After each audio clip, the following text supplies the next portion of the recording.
Kyiv के आसमान में एक बिजली दिखी है जिस पर भारी सस्पेंस पैदा हो गया है। आखिर कीव में यह बिजली कहां से चमकी? ये देखिए, ये वो बिजली है। कीव के दावे से नासा ने इनकार किया।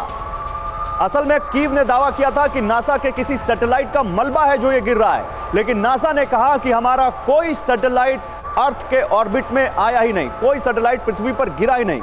यूक्रेन ने नासा के सैटेलाइट के गिरने की बात कही थी। रात 10 बजे के करीब कीव के आसमान में यह चमक दिखी है। अब देखिए, किसी शहर पर इस तरह की आसमान में चमक दिखे और वो भी जब वो शहर किसी वॉर में हो, तो आप समझिए कैसे वहां पर लोगों के मन में ये डर घर कर जाएगा कि आखिर ये हुआ क्या है। लेकिन कुछ भी नहीं यहां पर पता चल रहा है, सस्पेंस बरकरार है।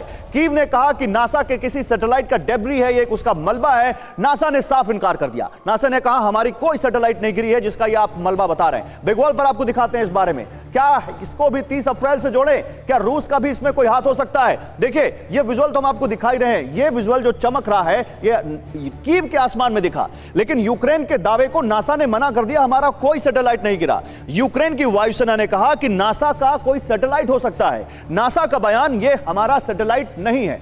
फिर सवाल यह है कि कीव के आसमान में ये रहस्यमय बिजली क्या है, कहां से आई, किसकी वजह से ये बिजली वहां पर चमकी है? अब कुछ और सवाल है, ये बिजली क्यों यहां पर आई?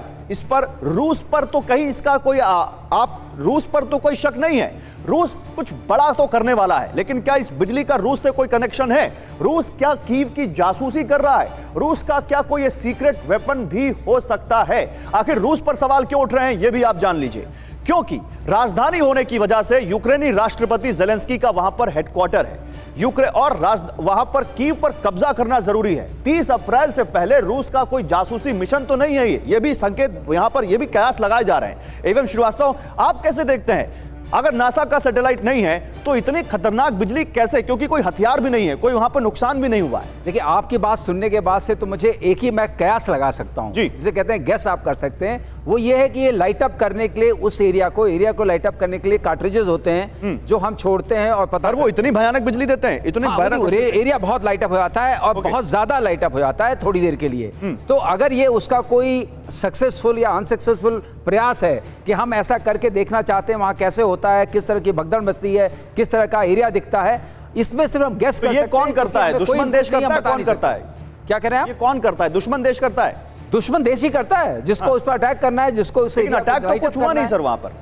तो इसको लाइट अप करने के लिए किया गया है, लेकिन बहुत दूर से किया गया है, इसलिए इसके बारे में और कह पाना बिना इनपुट्स के बड़ा मुश्किल है। ठीक, जनरल सिन्हा आपके कुछ बताना। देखिए, बड़ा इंटरेस्टिंग है। हाँ, यूक्रेन कहता है नासा को, नासा अमेरिका है, उसका एलाई है। नासा इनकार करता है। अब आप ये बताइए कि कीव क्यों कहेगा नासा को, क्यों नहीं कहेगा कि रशिया से आया है? रशिया के पास आज के दिन में ऐसा लेजर्स बीम्स हैं जो कि पूरे के पूरे उनके एयरक्राफ्ट को भस्म कर सकता है। उसने उसकी टेस्टिंग की है, उसका नाम नहीं ले रहे हैं। मगर वो कहते हैं ये जो लाइट है इसकी प्रोबेबिलिटी बहुत ज्यादा है। हाँ, जो कह रहे थे जैसे बेम साहब कि ये हो सकता है कि ये उन चीजों को लाइट अप करके देखना चाहते हैं। मगर मेरा ये मानना है कि ये या तो कोई एक अंतरिक्ष से आया हुआ कोई चीज है, भौगोलिक घटनाएं हैं जो कि आपको कैच हुई हैं कैमरे के अंदर। दूसरी चीज, यदि ये रिलेटेड है तो ये एक बहुत बड़ा संकेत है कीव के लिए।